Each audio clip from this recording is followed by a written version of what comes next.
Isang araw, nagmamaneho sa Cubao.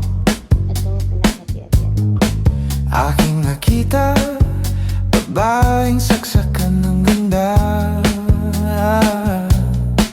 Sinundan ko ang kotseng sinasakyan niya.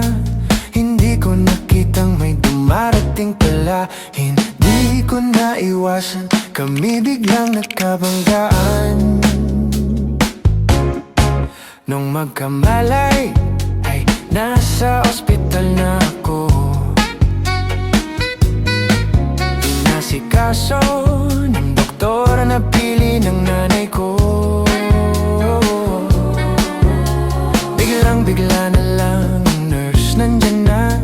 At para kong nakita ng angel sa ganda. Kahit nagde-delirio, itong nasabi ko sa kanya.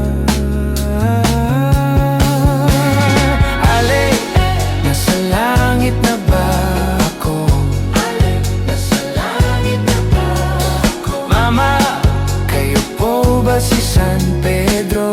Kayo ba si San Pedro? Okay lang sa akin kung ako'y dedo na. Basta't ikaw ang lagi kong kasama. Kaya Ale, nasa langit na ba ako? Ale, Ale.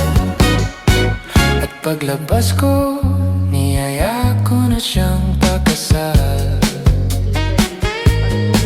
Tinanggihan niya at nasabi may asawa na siya.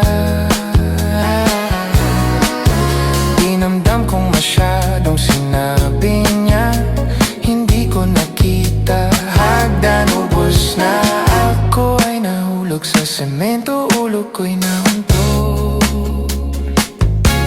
Nung magkamalay, ay doon na naman ako. Inasikaso ng doktor na pili ng utol ko. Biglang-bigla na lang ang bagong nurse nandyan na. Tinanong ko muna siya kung may asawa na siya. Ang sabi niya wala, ang puso ko'y biglang natuwa.